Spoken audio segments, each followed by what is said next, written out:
क्या आपने कभी सोचा है कि एक ऐसा 3D कार्ड एनिमेशन बनाया जाए जो माउस ओवर पर खूबसूरती से रिस्पॉन्ड करे और आपकी वेबसाइट को एक स्टैंड आउट लुक दे। इस वीडियो में हम सिर्फ HTML, CSS और थोड़ी सी क्रिएटिविटी के साथ एक फ्लाइंग बर्ड इल्यूजन को जिंदा करने वाले हैं। Guys, welcome back to McCoders. मैं हूं अभिषेक और आज के इस वीडियो में मैं आपको बताने वाला हूं कि कैसे आप इस 3D कार्ड एनिमेशन इफेक्ट को स्टेप बाय स्टेप बना सकते हैं। और हाँ, वीडियो के डिस्क्रिप्शन में आपको ब्लॉग की लिंक दी गई है जहां से आप सारी इमेजेस और कोड को डाउनलोड कर सकते हैं। तो चलिए बिना किसी देरी के शुरू करते हैं। सबसे पहले हम एक इंडेक्स फाइल बना लेते हैं और उसमें एक बेसिक HTML का जो स्ट्रक्चर होता है वो डाल देते हैं और उसके बाद में यहाँ पे टाइटल दे देंगे 3D कार्ड एनिमेशन। और जो हमारी बॉडी है उस बॉडी में हमें एक div देना है और उसकी क्लास को हमको देना है बॉक्स। अब इसके div के अंदर दो div और देना है, एक पहला div .bg और दूसरा div एक और लेना है जो कि हमारा कार्ड होगा जिसमें हम बर्ड को रखेंगे। ठीक है, HTML में बस हमारे पास में अभी इतना ही है, अब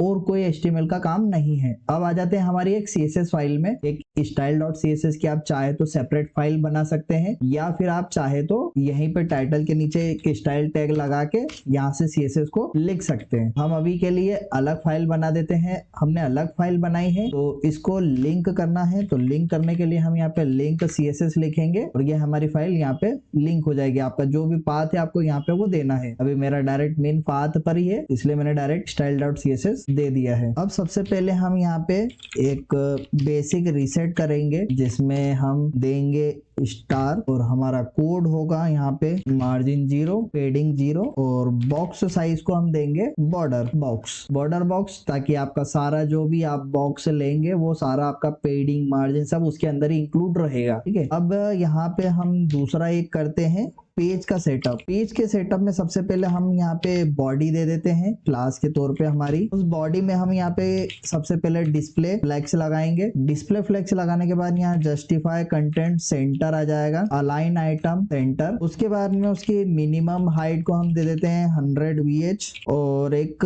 बैकग्राउंड में हम दे देते हैं इमेज या फिर आप डायरेक्ट बैकग्राउंड दे देते हैं और यहाँ पे हम लगा देते हैं हमारी URL के लिए हमारे पास में ये है पेज बैकग्राउंड, ये हमने लगा दिया। अब उसके बाद में बैकग्राउंड इमेज, अब उसके बाद में background position centre, background repeat no repeat और यहाँ पे हम एक और दे देते हैं बैकग्राउंड साइज कवर। तो रिफ्रेश करते हैं हमारा पेज को, ये देखिए हमारी एक बैकग्राउंड की इमेज सेट हो गई है। अब उसके बाद में आता है जो कंटेनर है हमारा कंटेनर फॉर एनिमेशन और जिसमें हमारे पास में HTML में ये बॉक्स है सबसे पहला वाला, हम इसको लेंगे। यहाँ पे बॉक्स की क्लास दी है, पोजीशन हम रिलेटिव देंगे। उसके बाद में उसकी विड्थ को सेट करेंगे, यहाँ पे हम हाइट दे देते हैं 20 REM की और वैसे ही उसकी हाइट को भी दे देते हैं 20 REM की। उसके बाद में यहाँ एक कर्सर पॉइंटर दे देते हैं, ये भी हमारा बॉक्स का काम कंप्लीट हो गया। अब आती है बारी जो पहला वाला यहाँ पे BG है। अभी हम एक बार इसको रिफ्रेश करते हैं और इसको भी रिफ्रेश करते हैं, अभी आपको यहाँ पे कुछ भी नहीं दिखेगा। अब उसके बाद में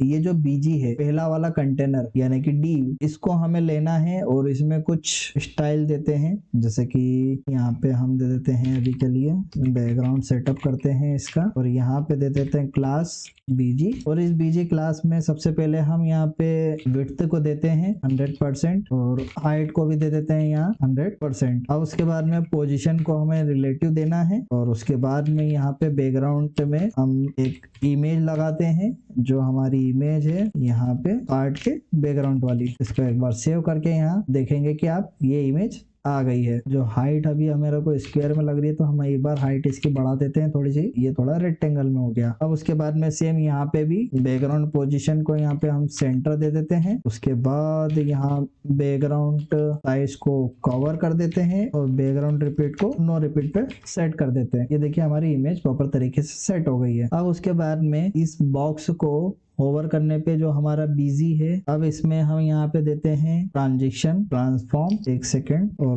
बॉर्डर रेडियस दे देते हैं हम यहाँ पे 10 पिक्सल की और बॉक्स शेडो दे देते हैं यहाँ पे 0, 10 पिक्सल और RGBA में हम कलर दे देते हैं 0,0,0,0,2 का। ये देखिए ये हमने रेडियस भी दे दी और बॉक्स शेडो भी यहाँ पे आ गई है। अब हमें क्या करना है, अब जो हमारा बॉक्स को हम होवर करें तो ये जो बीजी है वो होना चाहिए ट्रांसफॉर्म। हम यहाँ पे बॉक्स को करेंगे ओवर और जो हमारा बीजी है उस बीजी पे हम लगाएंगे ट्रांसफॉर्म पर्सपेक्टिव। हम दे देते हैं इसको 40 पिक्सल। बाहर आते हैं, इसको रोटेट करते हैं 2 डिग्री का और इसके बाद में इसको कर देते हैं ट्रांसलेट y -50 पिक्सल। अभी देखिए ये अभी थोड़ा सा साइड में जा रहा है तो हम इसको रोटेट को यहाँ पे x दे देते हैं। ये देखिए अब सिर्फ x डायरेक्शन में रोटेट हो रहा है। ये थोड़ा सा 3D टाइप का भी आपको शो होने लगेगा। ये हमारा कंप्लीट हो गया है। अब ये ट्रांसलेट होने लगा है। अब यहाँ पे हम एक बर्ड का एनिमेशन दे देते हैं जिसके लिए हमें सेटअप करना है। तो सबसे पहले इसमें डॉट बर्ड वाली जो हमारी क्लास है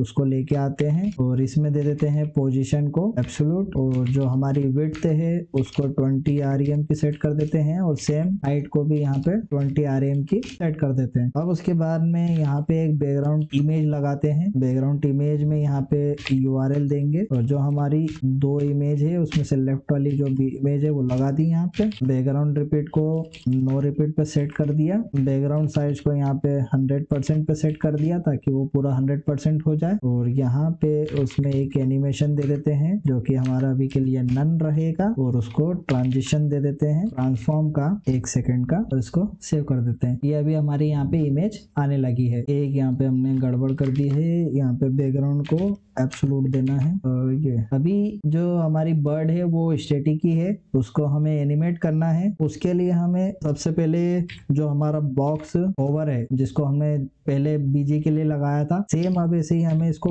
बर्ड के लिए भी लगाना है। बर्ड के लिए हम लगाएंगे सबसे पहले यहाँ पे देंगे एनिमेशन। एनिमेशन दिया, एनिमेशन का हम यहाँ पे नाम दे देते हैं बर्ड एनिमेशन और वो होगा यहाँ पे 0.3 सेकेंड्स के लिए होगा। अब उसके बाद में हमें यहाँ पे उसको स्टेप्स देनी है, 2 स्टेप्स रहेगी और वो चलेगा इनफाइनाइट तक। अब उसके बाद में उसमें ट्रांसफॉर्म का भी एक एनिमेशन देते हैं जो कि ट्रांसलेट सबसे पहले तो y पे हम करेंगे -200 पिक्सल जिससे वो क्या होगा ऊपर चले जाएगी और उसके बाद में यहाँ पे हम दे देते हैं उसमें ट्रांसलेट x -10 पिक्सल का तो वो थोड़ा सा लेफ्ट साइड में आ जाएगा। ये हमारा सेट हो गया है। अब हमें कुछ नहीं करना है, अब हमें बस की फ्रेम्स यूज करना है जो कि की फ्रेम्स फॉर बर्ड फ्लिप। यहाँ पे हम दे देंगे की फ्रेम। की फ्रेम के बाद में हम यहाँ पे एनिमेशन का नाम देते हैं जो हमने एनिमेशन का नाम यहाँ सेट करा था तो ये हमने एनिमेशन का नाम दे दिया। के बाद में उसको ब्रैकेट बंद करा। अब उसके बाद में जो हमने 0% है और 0% के बाद में 100% है उन दोनों पे